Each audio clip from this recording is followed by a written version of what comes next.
So hello प्यारे बच्चों, कैसे आप सभी लोग। उम्मीद करता हूं कि आप सभी बढ़िया होंगे। तो चलिए आज हम लोग क्या पढ़ने जा रहे हैं। आज हम लोग मैथ पढ़ने जा रहे हैं और मैथ में हम लोगों ने पहला चैप्टर स्टार्ट किया है और इस चैप्टर का नाम है वास्तविक संख्या, रियल नंबर। तो हम लोग चलिए सबसे पहले जानने की कोशिश करते हैं कि वास्तविक संख्या क्या होता है। रियल नंबर को हम लोग समझने की कोशिश करते हैं। जैसे यहाँ पे देखिएगा, प्राकृत संख्या को समझने की कोशिश कीजिएगा। ये प्राकृत संख्या क्या होता है, ये देखिए गिनती की जो 1 2 3 ये गिनती की जो संख्या होती है उसी को प्राकृत संख्या कहा जाता है। और जब इसी गिनती की संख्याओं में जब क्या किया जाएगा, ये क्या हो जाएगा, ये हो गया प्राकृत संख्या। जब इसी गिनती की संख्या में जब क्या किया जाएगा, जीरो को मिला दिया जाएगा। क्या किया जाएगा, जब जीरो को मिला दिया जाएगा तो ये क्या हो जाएगा, ये हो जाएगा पूर्ण संख्या। क्या हो जाएगा, ये बन जाएगा पूर्ण संख्या। देखिए ये क्या था, ये था प्राकृत संख्या। और इसी प्राकृत संख्या में जब क्या किया, जीरो को मिला दिया गया तो ये बन गया क्या, पूर्ण संख्या। और जब क्या किया जाएगा, जब इसी पूर्ण संख्या में जब क्या किया जाएगा, माइनस वाले मानों को इंक्लूड कर दिया जाएगा। जैसे ये क्या, ये तो पूर्ण संख्या, ये क्या है, ये तो पूर्ण संख्या है।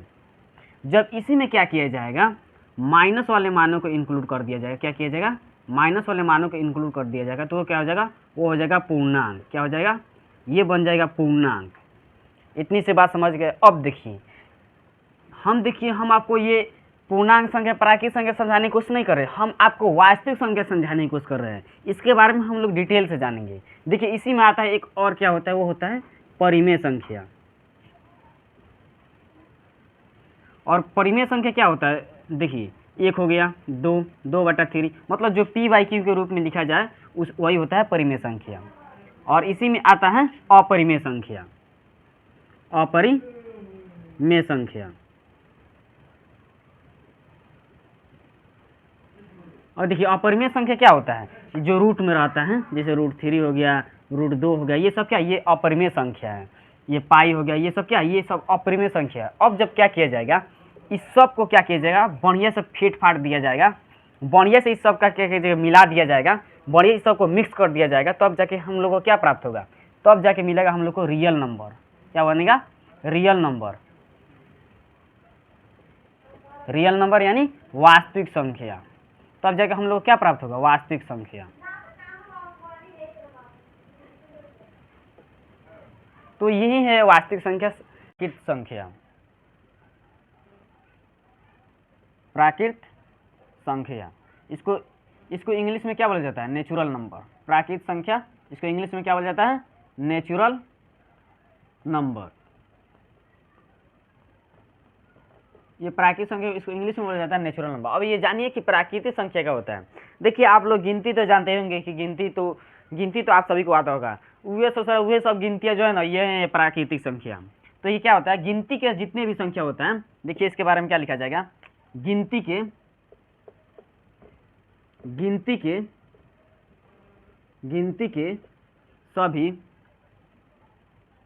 सभी संख्याओं को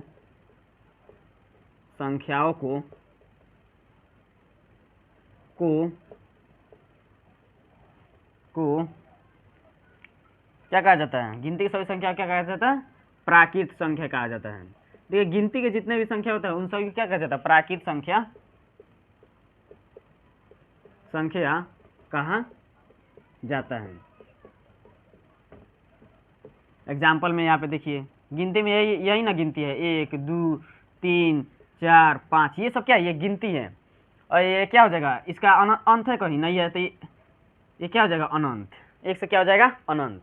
अब आप लोग से पूछ दिया जाए, यहीं पे आप लोग से अगर पूछ दिया जाए, देखिए गिनती, ये प्राकृतिक संख्या कोई भारी चीज़ नहीं है। गिनती आप लोग पढ़े होंगे, नर्सरी से पढ़ते आ रहे होंगे, 1 2 3 4 5, ये सब क्या है, ये सब प्राकृतिक संख्या है।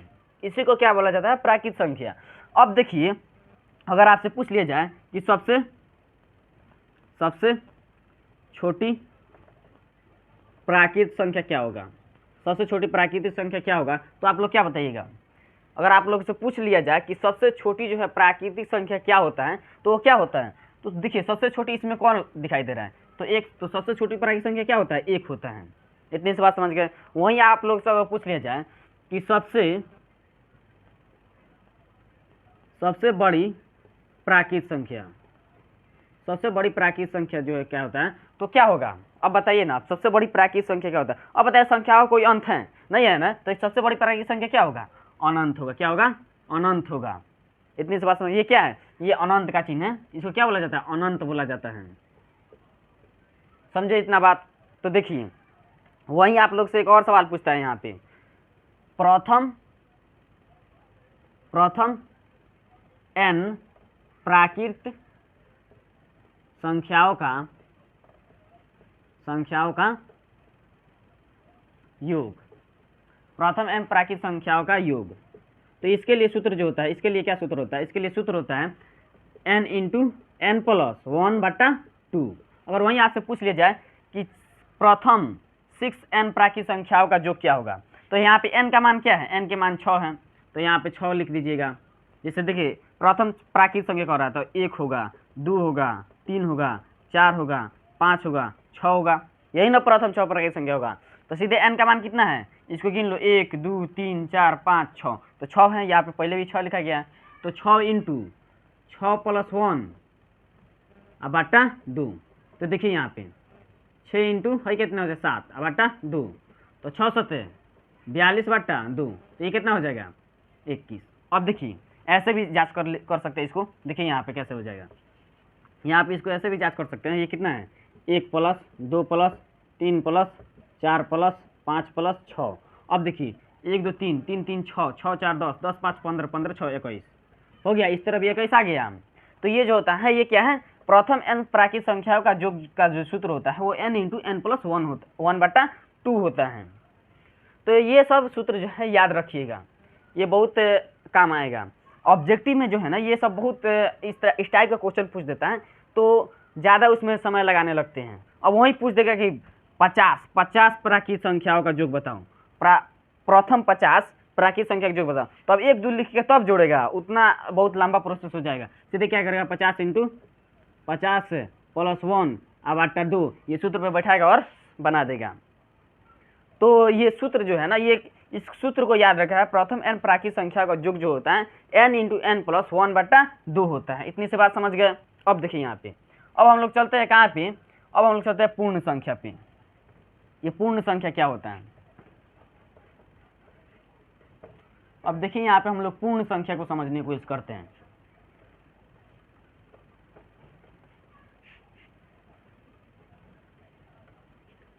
अब ये देखिए, अब ये पूर्ण संख्या क्या होता है, अब ये पूर्ण संख्या जो होता है क्या होता है, देखिए अभी आप लोगों ने क्या पढ़ा था, प्राकृत संख्या को पढ़ा था। प्राकृत संख्या क्या होता है 1 2 3, यही ना होता है प्राकृत संख्या। और जब इसी में क्या किया जाएगा, जीरो को इंक्लूड कर दिया जाएगा, तो एक क्या बन जाएगा, पूर्ण संख्या एक बन जाएगा। तो देखिए यहाँ पे इसके बारे में क्या लिखा जाएगा,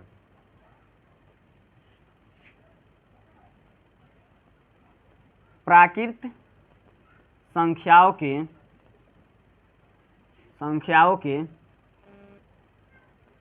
प्राकृत संख्याओं के समूह में शून्य को यानी जीरो को मिला देने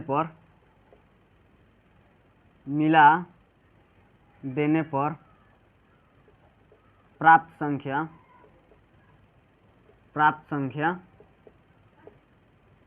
पूर्ण संख्या कहलाती है। प्राप्त संख्या क्या होती है, पूर्ण संख्या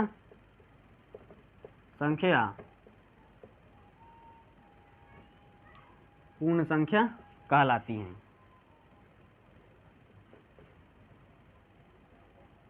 देखिए ये क्या हो गया, ये हो गया प्राकृत संख्या 1 2 3 4 5, ये सब क्या, ये हो गया प्राकृत संख्या। अब जब इसी में क्या किया जाएगा, जीरो को मिला दिया जाएगा, तो ये क्या बन जाएगा, ये एक पूर्ण संख्या बन जाएगा।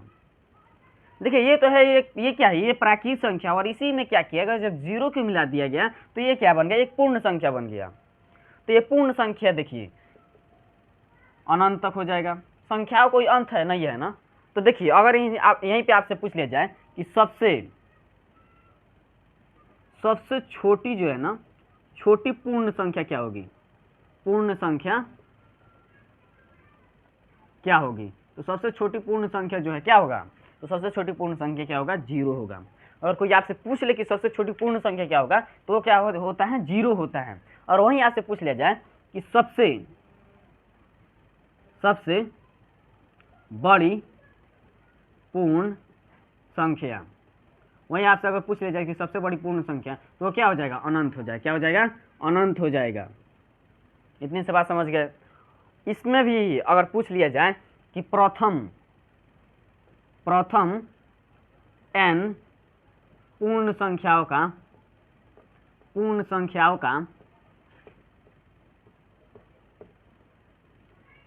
का योग, अगर आपसे पूछ लिया जाए कि प्रथम n पूर्ण संख्याओं का योग, सम प्राकृतिक नहीं, पूर्ण संख्याओं का योग का सूत्र जो होता है क्या होता है? तो इसका सूत्र जो होता है ना, वो क्या होता है? n इंटू n माइनस 1 बट्टा 2। ये जो है ये किसका सूत्र है? प्रथम n पूर्ण संख्याओं का योग है। ये क्या है इसका सूत्र? n इंटू n माइनस 1 बट्टा 2। इतनी सी बात देखिए। अगर आप लोग से यही पूछ लीजिए कि प्रथम मतलब प्रथम 5 पूर्ण संख्याओं का योग, तो क्या हो जाएगा? प्रथम 5 पूर्ण संख्या का योग क्या होगा? तो यहाँ पे n कितना है? n 5 है, तो यहाँ पे 5 रखिए, और यहाँ ये n का मान कितना है? 5। 5 माइनस 1 बट्टा 2। अब देखिए 5, अब ये 5 में से 1 गया, कितना बचेगा? 4 अब बट्टा 2, तो ये कितना होगा? 5 होगा 20 अब बट्टा 2, 10 दूनी 20, तो ये कितना हो जाएगा? 10 हो जाएगा। जैसे यहाँ पे भी देख लीजिए, ऐसे भी जोड़ के देख लीजिए। 1 ये पूर्ण संख्या यही ना होता है, प्रथम पूर्ण संख्या 0 1 2 3 4, यही ना होगा प्रथम 5, मतलब प्रथम 5 पूर्ण संख्या यही ना होगा। तो देखिए 3 3 6 4 10 नहीं हो जाएगा? जोड़िएगा ऐसे भी 10 हो जाएगा, और जोड़िएगा तो ऐसे भी 10 हो जाएगा। लेकिन ये क्या, ऐसे जोड़ लीजिएगा तो ये छोटा दिया रहेगा, प्रथम 5 दिया रहेगा, तब तो जोड़ने में आसानी होगा। लेकिन वही अगर वहीं पूछ दे कि 56 प्रथम 56 n पूर्ण संख्याओं का योग बताइए, तो वो कैसा होगा? उसको क्या कीजिएगा? सूत्र पर बिठा दीजिएगा। 56 n का मान कितना है? 56 इंटू 56 माइनस 1 बट्टा 2, तो 56 देखिए, तो 56 में से 1 जाएगा, कितना बचेगा? 55 बट्टा 2। तो इसको गुना करिएगा, तो अब जाके यहाँ पे जो है आसानी से निकल जाएगा। इतनी से बात समझ गए। अब देखिए यहाँ पे हम लोग चलते हैं कहाँ पे? अब चलते हैं पूर्णांक को समझने की कोशिश करते हैं कि पूर्णांक क्या होता है।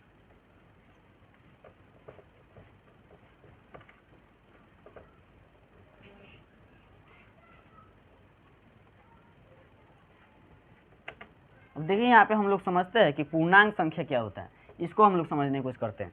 तो ये देखिए अब हम लोग जानते हैं अब पूर्णांक संख्या के बारे में जानते हैं कि पूर्णांक संख्या क्या होता है। तो देखिए ये पूर्णांक संख्या जो होता है, ये जो क्या होता है, देखिए पूर्ण संख्याओं के मानों में जब क्या जाता है, जब माइनस को इंक्लूड कर दिया जाता है, तो वही होता है पूर्णांक संख्या। जैसे यहाँ पे देखिए धनात्मक एवं ऋणात्मक चिन्हों के रूप में व्यक्त समस्त पूर्ण संख्या पूर्णांक संख्या कहलाती है। देखिए यहाँ पे समझने का कोशिश कीजिएगा, ये क्या है? 0 1 2 3, ये सब क्या, ये क्या, ये एक पूर्ण संख्या है। और जब इसी में क्या किया जाएगा, माइनस वाले मानों को इंक्लूड कर दिया जाएगा, तो ये क्या हो जाएगा? ये हो जाएगा पूर्णांक। तो यही बोल रहा है कि धनात्मक एवं ऋणात्मक चिन्हों के रूप में व्यक्त समस्त पूर्ण संख्या पूर्णांक संख्या कहलाती है।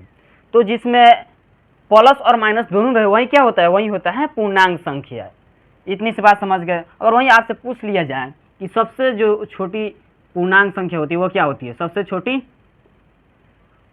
पूर्णांक संख्या, सबसे छोटी पूर्णांक संख्या जो होती है वो क्या होती है? तो आप क्या बताइएगा? तो सबसे छोटी जो पूर्णांक संख्या होती है, अब यहाँ पे देखिए ना, ये -4, ये ऐसे घट बढ़ते जाएगा। अब इसका कोई अंत है नहीं ना है, तो देखिए इसका क्या हो जाएगा? अनंत हो जाएगा। क्या हो जाएगा? अनंत हो जाएगा। और वहीं बड़ी पूछ ले, वहीं बड़ी अगर पूछ ले, तो बड़ी क्या हो जाएगा? तो बड़ी पूर्णांक, सबसे बड़ी पूर्णांक संख्या क्या हो जाएगा? वो हो जाएगा, वो भी क्या होगा? अनंत ही होगा। क्या हो जाएगा? अनंत होगा। इतनी सी बात समझ गए। अब देखिए अब हम लोग जानने की कोशिश करते हैं कि सम संख्या के बारे में। अब हम लोग जानते हैं कि सम संख्या क्या होता है।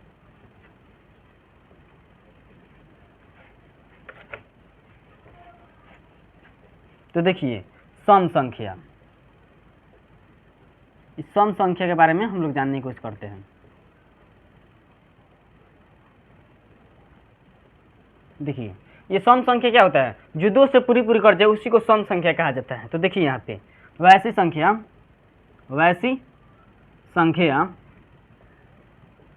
संख्या जो 2 से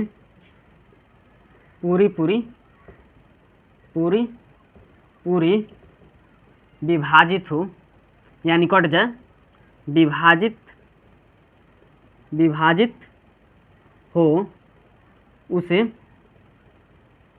क्या कहा जाता है, उसे ही सम संख्या कहा जाता है, उसे सम संख्या कहा जाता है।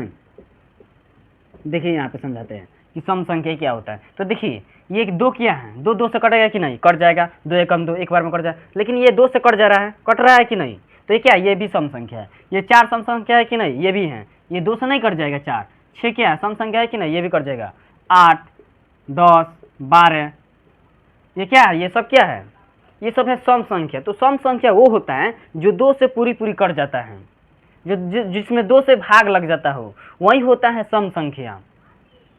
देखिए ये बताइए 870, ये 870, ये बताइए सम संख्या है कि नहीं, ये सम संख्या है। जैसे कटा कर देख लीजिए, 870 दो से कट रहा है कि नहीं, 2 चौका 8, कट जाएगा, ऊपर से उतरा 7, तो 2 3 6, 7 में 6 गए 1, ऊपर से उतरा 0, 2 5 10, ये बताइए 2 से कट गया कि नहीं। तो ये जब 2 से कट गया तो ये क्या है, ये सम संख्या है। 870 क्या है, सम संख्या है। तो वही बोल रहा है, देखिए सम संख्या जो होता है ना, वो दो से पूरी पूरी विभाजित हो जाता है, उसी को सम संख्या बोला जाता है। इतनी सी बात समझ गए। अब देखिए अगर वही आपसे अगर पूछ लिया जाए इसमें कि सबसे अगर छोटी सम संख्या, सबसे छोटी सम संख्या, तो सबसे छोटी जो सम संख्या होती है वो क्या होती है, इसमें देखो ना सबसे छोटा कौन है, ये 8 है क्या, नहीं, 8 आपको किस एंगल से 8 बड़ा दिखाई दे रहा है, छोटा दिखाई दे रहा है, ये छोटा नहीं। सबसे इसमें छोटा कौन सा है, तो सबसे छोटा क्या है, 2 है, तो सबसे छोटा क्या हो जाएगा, 2 हो जाएगा। सबसे छोटी सम संख्या क्या हो जाएगी, 2 हो जाएगी। अगर वहीं पूछ लिया जाए आपसे कि सबसे बड़ी सम संख्या, तो सबसे बड़ी जो सम संख्या हो जाएगी वो क्या हो जाएगा, वो हो जाएगा अनंत। क्या हो जाएगा, वो हो जाएगा अनंत। सबसे बड़ी सम संख्या क्या हो जाएगा, वो हो जाएगा अनंत। अगर वही पूछ ले आपसे प्रथम n सम संख्याओं का प्रथम n सम संख्याओं का योग अगर पूछ ले, अगर ये आपसे पूछ ले कि प्रथम n संख्याओं का योग जो होता है इसका सूत्र क्या होता है, तो इसका सूत्र जो होता है वो क्या होता है, तो इसका सूत्र होता है n इंटू एन प्लस 1। क्या होता है इसका सूत्र, n इंटू एन प्लस 1। देखिए प्रथम n अगर सम संख्या पूछ ले, सम संख्या का योग जो पूछ ले, तो इसका सूत्र जो होता है n इंटू एन प्लस 1 होता है। जैसे अगर यहाँ पे आपसे पूछ लिया जाए कि प्रथम 6 क्या, प्रथम या 10 ही लीजिए, प्रथम 10 सम संख्या का योग क्या होगा, तो ये हो गया क्या, 10। अब ये क्या है, n का मान 10 ही ना है, तो यहाँ पे 10 प्लस 1, तो 10 गुने 11, 11 दहा के 10 से कम 10, तो ये कितना हो जाएगा, 110। अब ऐसे भी जोड़ लीजिए, कह रहा है कितना, प्रथम 10, 1, ये क्या है, 2 4 6 8 10 12 14 16, 1 2 3 4 5 6 7 8,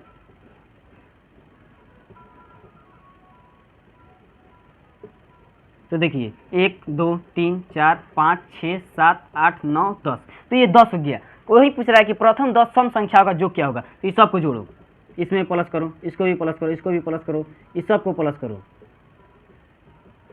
इस सबको प्लस करो,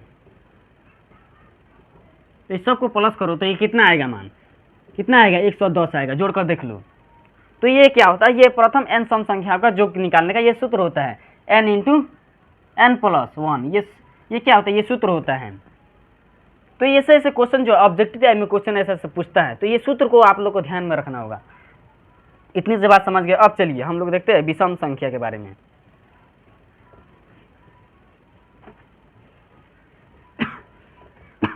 देखिए विषम संख्या के बारे में हम लोग जानते हैं। तो विषम संख्या क्या होता है, जो मतलब ये क्या, ये 2 से कट रहा था वो 2 से नहीं कटेगा, वही ना होता है विषम संख्या। इसका विपरीत देखिए विषम संख्या,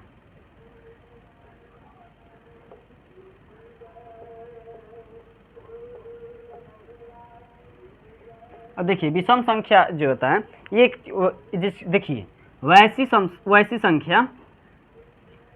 संख्या जो 2 से पूरी पूरी पूरी विभाजित, यानी 2 से न कटे, 2 से पूरी पूरी विभाजित न हो, उसे विषम संख्या कहते हैं। क्या कहते हैं उसे? विषम संख्या। देखिए जो 2 से नहीं कटेगा उसे क्या कहा जाता है? विषम संख्या, विषम संख्या कहते हैं। तो देखिए जो 2 से नहीं कटेगा वही है विषम संख्या। तो देखिए यहाँ पे अब बताइए 1 2 से कटता है, कटेगा 2 से? नहीं कटेगा। तो 1 क्या हो जाएगा? विषम संख्या। 3 कटता है 2 से? नहीं करता है, तो ये क्या हो जाएगा? विषम संख्या। 5 करता है? नहीं करता है, ये भी क्या हो जाएगा? विषम संख्या।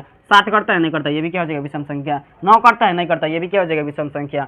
11 क्या हो जाएगा? ये भी विषम संख्या हो जाएगा। 13 क्या हो जाएगा? ये भी विषम संख्या हो जाएगा। 15 क्या हो जाएगा? ये भी विषम संख्या हो जाएगा। मतलब जो 2 से नहीं कटे वही होता है विषम संख्या।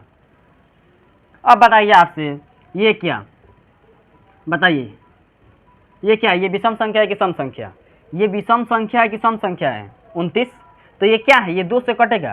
कटेगा कभी? ये क्या है? विषम संख्या। क्या है ये? विषम संख्या है। इतनी से बात समझ गए। अब देखिए यहाँ पे, अब बताइए सबसे छोटी, अब बताइए इसमें सबसे छोटी विषम संख्या क्या होगा? सबसे छोटी विषम संख्या क्या होगा? तो 1 होगा। क्या होगा? 1 होगा। और वहीं पूछ देगा कि सबसे बड़ी विषम संख्या, तो वो क्या हो जाएगा? वो हो जाएगा अनंत। क्या हो जाएगा? बड़ी क्या हो जाएगा? बड़ी हो जाएगा, वो अनंत हो जाएगा। क्या हो जाएगा? अनंत। इतनी से बात समझ गए। अब देखिए, अब इसका जो है प्रथम n, मतलब प्रथम n प्राकृतिक संख्या का योग क्या होता है, इसके लिए देखते हैं। देखिए प्रथम n विषम संख्याओं का, विषम संख्याओं का योग, तो इसके लिए सूत्र क्या होता है? तो इसके लिए सूत्र जो देखिए क्या होता है, इसके लिए सूत्र होता है, तो देखिए इसके लिए क्या सूत्र होता है? इसके लिए सूत्र होता है क्या? n square. क्या होता है? n स्क्वायर सूत्र होता है। प्रथम n विषम संख्या का योग ज्ञात करने का सूत्र जो होता है वो होता है n स्क्वायर। क्या होता है? वो होता है n स्क्वायर। देखिए अगर आपसे पूछ लिया जाए कि प्रथम 5 क्या? प्रथम 5 विषम संख्या, विषम संख्या का योग क्या होगा? अगर आपसे पूछ लिया जाए कि प्रथम 5 विषम संख्या का योग क्या होगा, तो यानी n मतलब कोई संख्या होगा। देखिए तो यहाँ पे n का मान कितना हो जाएगा? 5 हो जाएगा। तो देखिए यहाँ पे सूत्र क्या है? 5 का स्क्वायर कर दूँ, कितना हो जाएगा? 25 हो जाएगा। अब इसको ऐसे भी जोड़ सकते हो। देखो प्रथम मतलब 5 कर रहा है, 5 विषम संख्या का जो कर रहा है, तो प्रथम, देखिए प्रथम सबसे पहले कहाँ से स्टार्ट होता है? विषम संख्या। तो 1 हो जाएगा, 3 हो जाएगा, 5 हो जाएगा, 7 हो जाएगा, और क्या हो जाएगा? 9 हो जाएगा। 1 2 3 4 5, ये 5 हो गया। तो ये पूछ रहा है कि प्रथम, मतलब हम यहाँ पे सवाल किए कि प्रथम 5 विषम संख्याओं का योग क्या होगा। तो देखिए यहाँ पे 1 3 कितना हो जाएगा? 4, 4 5 कितना हो जाएगा? 9, 9 9 कितना हो जाएगा? 18, और 18 7 कितना हो जाता है? 25 नहीं होता है? तो देखिए आया कि नहीं? तो देखिए ये है कि आप प्रथम n विषम संख्याओं का योग ज्ञात करने का सूत्र जो होता है वो होता है n स्क्वायर। इतनी से बात समझ गए। तो ये जो होता है इस सूत्र को हमेशा ध्यान में रखना रहना, क्योंकि ऑब्जेक्टिव में ऐसे क्वेश्चन पूछता है।